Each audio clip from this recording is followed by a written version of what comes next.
Hello, everyone. Welcome back to Friends in High Places podcast. This is episode 3, and today we are lucky. We got 2 extra guests. We have Jason here. We have Alex from yesterday, and this is our first patient called Nicolas. I prefer Nicolas. Nicolas now. Nicholas, and we have Emily also, who's going to introduce herself after. Hi. Me first? Yeah. Alright, my name is Nicolas, born and raised. I'm 21. I have a diagnosis of depression. And how about you, Emily? What's My diagnosis is severe depression with psychotic episodes. How old are you? I'm 32 today. 32? It's my birthday. Oh, happy birthday! Thank you. This is your gift. This is your gift, Yeah. to be on the podcast. Are you here at Douglas for a while? It's been 2 months, but I've been already here when I had my psychotic episode in December. So this is your second stay here Yeah. at the all-included Douglas Hospital? Yeah. And what about you? How long you I've been here 5 weeks. I was here 5 years ago in a different ward, but I was in and out of hospitals most of my teenage years. And why were you in and out? What was it referring to? Various different reasons, mostly depression-related issues. And what's changed now? How do you feel about those diagnoses when you were younger? Well, it's the main diagnosis, depression, and I still agree with it. I do feel quite depressed. You feel down and low? What does it feel like to be depressed? Is it... I'm reading a book right now about depression, The Bell Jar, and it has an interesting metaphor for depression in which it equates it to a bell jar, which is an archaic term for a sort of display case. It's like a barrier around a person, separating you from the external world that is unable to be broken through. And do you feel after reading this book you're getting more and more in touch with your diagnosis or your depression? Or are you combating it well? It's nice to see other people, hearing about their experiences, finding ways they reflect my own. Do you ever have manic episodes of opposite depression? Not really. It's kind of just a steady overall thing. Yeah. And what do you feel like your child upbringing was like? It was to it? quite traumatic. I had, extensive issues with my parents. I moved around a lot. I got bullied and whatnot. So obviously that reflects my adolescence and now my adulthood. And do you think it really, really affects your state of mind today? Do you even think of that childhood or your post-traumatic traumas? It still lingers to some capacity. It's not as pervasive as it once was, but of course, the past influences the present, near totally. And what do you like to do on when you're not depressed, so to speak? Well, I never have that time. I'm always depressed, so to speak. Do you take certain medications that make you happy, or like the happy pill? I've tried like 15 different antidepressants. None of them have helped. I've been applied for ketamine therapy, but I haven't received it yet. Are you anxious for that? No, it can't be more intense than like psychedelics, which I've already tried. Yeah? Which ones? Like psilocybin, LSD. Yeah. Which one was your favorite? I didn't really enjoy any of them. No? They were definitely powerful, but I wouldn't call them fun. Wouldn't take them recreationally. Yeah, we have a different opinion on that one. Wait, what do you take? I've tried everything under the sun. You've tried everything under the sun. Ayahuasca? Datura? No, DMT, yeah. Yeah. But there's other things like that made me feel more up in spirit. Like, they say that psilocybin can cure depression. If you take it in a microdose, you can actually combat it very well, depression. I know, I tried that. I was recommended to an alternative person who told me to do that, and I did it. I can't remember what you were talking With about. psilocybin, if you take it in microdose, it should help you because it helped me. Yeah. I tried that. I didn't feel anything, and then I got bored. And You're not supposed to feel anything, really. You're just supposed to be more... I know, but I did it for a month, and it didn't make a difference. So I just got bored and started taking larger doses. Yeah. And what about you, Emily? Do you do anything special for? I saw that you weren't here over the weekend. Did you do anything fun? Yes, it was my son's birthday. You have a family? Yes, I do. I have two kids and a husband. Okay. And we went to Opla, Okay. the jumping. Oh yeah, the trampoline place. Yeah, exactly. But it's outside. The kids were thrilled. I was thrilled. I took a ticket for myself to jump to, so I can, Yeah. take my head off of everything that's going on. We're- It helped me a lot. Sorry. Oh, yeah. Sorry, I didn't want to interrupt you. It's okay. Did you?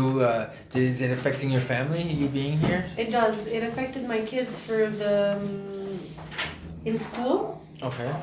especially the younger one, the youngest one. Emotionally, he didn't understand at all why mommy was not home, and he had a drastic change in his behavior. Okay. Yeah, a really drastic change. He used to be a quiet kid and everything. Since you've been here, that's the change that you've seen. What about when you were having an episode? Because you suffer from. Severe depression. Okay. I fell from high, really high. You were. Yeah. You were flying high and you went And low, low, low. Boom! Yeah. In one day, it just went off, and it was more of my psychotic episode that I remember. As I told you last time. Yeah. It was really scary because I thought I was in hell. All the images that I'm. So you weren't hallucinating. You were. I was not. You were so And everything I don't take was. drugs. I don't take alcohol. No, you look like a good mom and Thank you. But a head on her shoulders. Like all my thoughts were reflecting on the phone. I was thinking something, and then the phone would tell me that I was dead. My kids, I was seeing them as demons. Really. Yeah, it was really scary. That is kind of unsettling. Yeah. But do your kids now, because I think it was one of your kids' birthday too, and now today's your birthday today. Mm-hmm. Do you like the fact that they're so close together? I am. So you because guys. I feel like they're my sons. They're they're shared Yeah. shared month with you, and how about your upbringing? How was that? What do you mean by upbringing? Your childhood with your parents. Do you think depression came in later? What? I think it installed itself like gradually during my life. When I was born, I was declared dead. Okay. Yeah. So he got resurrected. But they made a mistake Okay. with somebody else, actually. Yeah. So Really? my life always, I was not born by the head. I was born like in siège. I don't know what to say there. A little seat. Yeah. Feet first. And Or no, butt first. And my whole life, I felt like, I didn't want to go to people. I could feel like people's energy, go there, not there, be with this person, not be with this person. So you have a supernatural yeah, ability to feeling feel about people. energies and everything. Yeah. Yeah. I think that's called women's intuitions. Yeah, sometimes. Yeah, maybe. Yeah.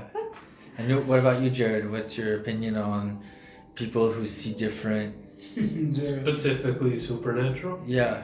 I don't really believe in that stuff. You don't? No. Do you believe in God? Or I believe in the idea of God as like a mindless force beyond human comprehension, but in more of like a scientific way than like a spiritual way. right on. And what about people that see orbs and hallucinate stuff? Apparently, all schizophrenic well, I mean, me myself, when I was like doing drugs, I saw crazy things, but I still maintain it's just like. But you just said you were on drugs. What about people who are sober, like No, but me there's no sober. Your brain is constantly producing chemicals. If your brain didn't produce any chemicals, you'd be dead. Yeah, but I'm saying sober without the help of altering drugs. I know, but your Mind-altering. brain itself releases chemicals into your bloodstream. You have an endocrine system for hormone, replacement. You have a brain that is constantly creating chemicals. Reality itself is kind of like a hallucination that your brain allows itself to opt into so as to spare itself from fear or confusion. Okay, I agree with that on Well, some this is a levels. lot. What? Alex wants to weigh in. Yeah. That was a lot? Yeah, the way you said that the chemicals to the brain, so without like taking like regular medication for the brain, the brain. I mean, has the medication. reason regular medication works is because it interacts with chemicals that are already there in your brain. It's not just you have no chemicals to begin The with. brain really has its medication. Yeah. It has to Well, work. the body. It has to work Yeah. continuously. So I every would day. say, like, when people see various different things, the brain is like, a tricky thing. There's so many crazy things that, like, we know or confirm scientifically about the human body that, I wouldn't think just because that's why science doesn't operate under, like, personal experience. It's about things that can be rigorously tested and understood in a variety of circumstances.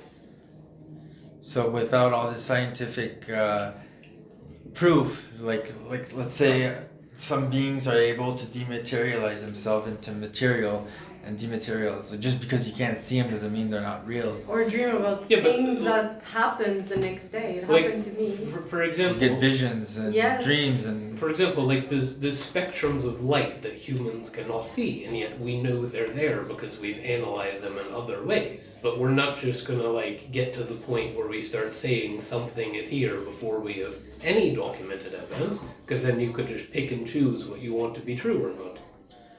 yeah, seen from that point of view. But what if it's a multitude of people? Are they all in mass hysteria, or are they? I mean, mass hysteria is a documented concept, so indeed that could be the case.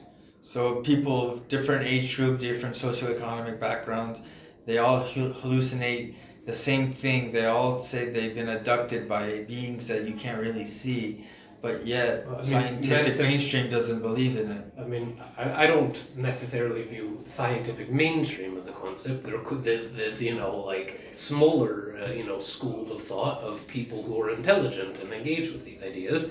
But mass hysteria and belief in supernatural is a concept dating back to ancient times. It's just not one I would innately subscribe to. And do you have any brothers and sisters? I have a brother. And what about him? Does he suffer from anything? He suffers from depression as well. So- We had a similar upbringing, so we resulted similarly. What about your family? Do they know you're here? My mom does, my dad doesn't because I don't speak to him. Okay. And how is she taking it with you gone? Or I actually wasn't speaking to her before I got here. She somehow found out I was here because the legal department here contacted her. okay. And that reopened the dialogue between you twos? Yeah, for the first time in a while. Right on.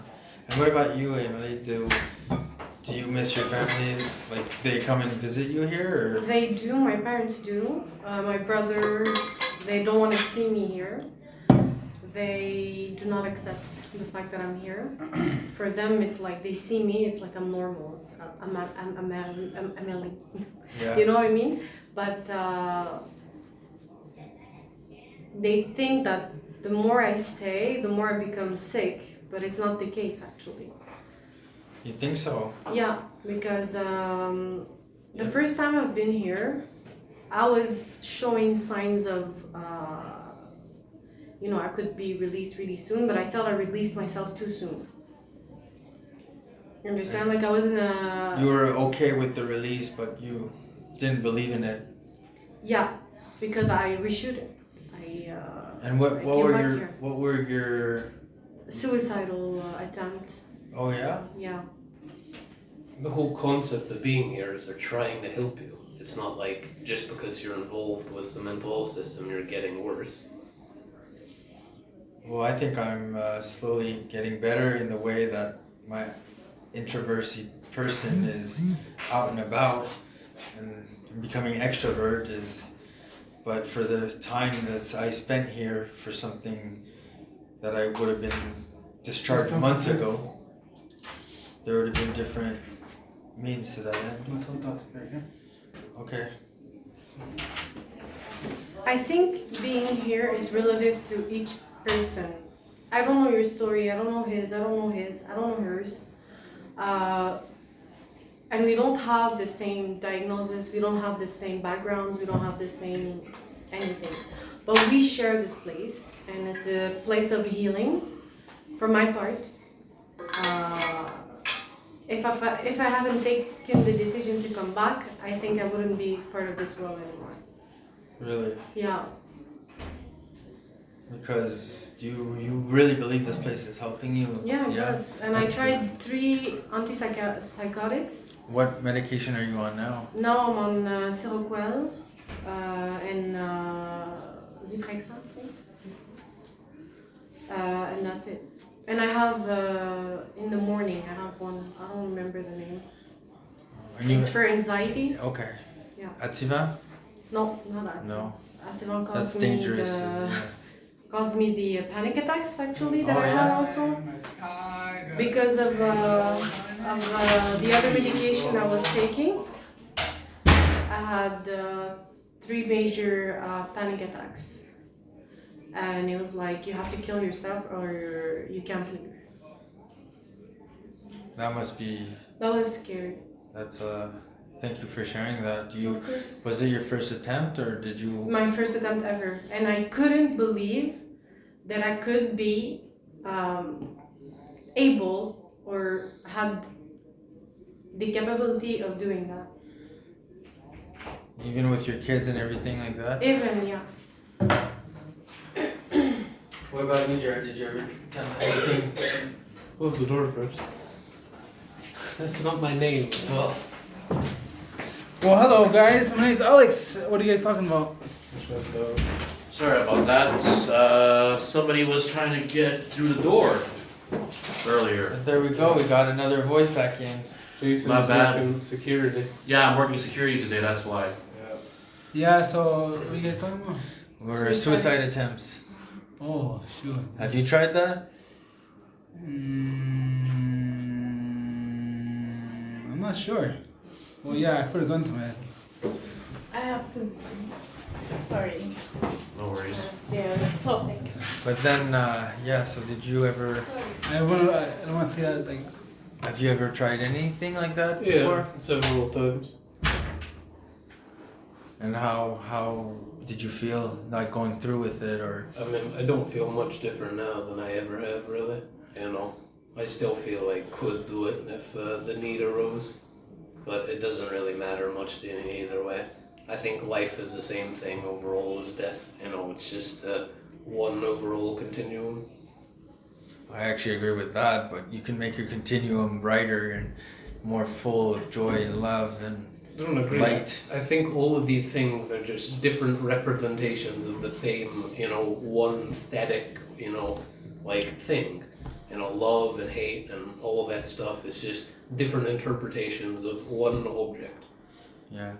Me, I got pushed to attempt suicide by the voices I was hearing.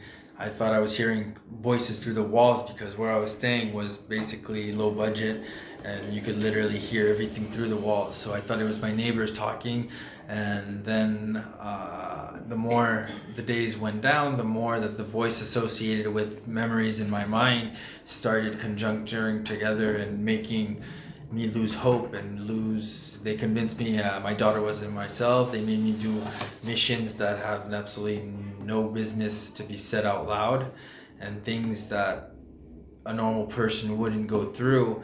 But me being the naive kid I am, literally took everything to face value. And when you're blamed for something, or once the voices think that you did something, they pummel on you and dogpile. And you know, I didn't really attempt any hardship on my inflict any bodily harm, but it was the loss of hope, where you're capable of dying just from a broken heart, literally. And once you live those moments, it's so hard to re-piece together the broken heart that's breaking. So, what about you, Jason? Have you lived moments where your heart was broken that you felt like you wanted to die? Oh, definitely numerous times actually. I've had possibly like 4 or 6 times about. And I've faced a lot of stuff in my time where I could have died, but I'm still here kicking, of course, so I'm still here. What doesn't kill you makes you stronger. Exactly. That's what I tell myself every single fucking night, so sorry for the swearing. I'm not supposed to do that. It's okay. It's a very objective verb. It I took a describes. quantity of medication that could put me in comas because I searched for it. Yeah. I want to be in a coma. I didn't want to die, but I didn't want to live. You wanted to be just chilling, sleeping. Yeah, just like a, you know. And actually, I remember that the way I felt when I took the medication. I was twitching and everything, but then I was knocked down, and then I would wake up. And when they brought me back to the hospital, to Douglas, what gave me like a slap in the face is the nurse telling me, because I told her I checked. This quantity of medication is supposed to make me, like, to put me in a coma. But it wasn't your time. This is what she said. Oh yeah. Yeah, it's the right words, the same words that she said. Yeah, you're put here to be gifted to the world. So I don't know what took me from this thing, but I was supposed to be in a coma. Like Were you at peace with yourself when you tried it? Was something? Yeah, it was peaceful. Yeah. It was really peaceful. I took all the pills, like 40 pills that I had, and I went to sleep, just waiting there. And you woke up the next day, fresh I as the rose. remember, like, my husband bringing me to the hospital. Oh, and, you got your stomach pumped and everything? Yeah, Oh, they made me vomit and everything. that's intense. Yeah, but I still don't remember like how it felt physically or anything. What about your friends? Do they? I have one friend. Yeah. I don't share. I shared with her that I was in a mental hospital. And she didn't take it well. No, she did. She's always asking about me and everything. Okay. Yeah. And what about you, Jared? You keep messing up with the names. It's Nicolas. And what about you? Do you have any friends outside of this place? Sure, to some extent. You don't connect with people that much? I mean, I talk to people, but I don't really like trust people deeply, I suppose. I haven't formed many deep connections. Because every time you get burned? No, just that I kind of, have a mental block between doing that. At least you're aware of it and you know. I think it would be easier if I wasn't aware of it. Self-awareness is a curse. Sometimes it is. Sometimes it's a blessing because it's the most random things that make us human. And to share it with somebody else at the same time is a surreal experience. So I hope you get the blockage done and just let the flow of friendship stream slowly. Anyways, guys, this was episode 3 for Friends in High Places podcast. I want to thank Nicolas for showing up he was supposed to be our guest too for episode 1, and Emily, who is probably gonna come back for sure. Alex and Jason. Yeah, you're welcome. Thank you, Thank guys. you so much. And And thank you remember, for. suicide thoughts, it should be taken care of. If anything, stick to yourself. I'm not sure if doctors can really get into that system or where you are. Simply put, stay safe out there Yeah. and always make sure to keep your stuff with you. Be safe and And thank you for our assistant staff. be Executive. assistance and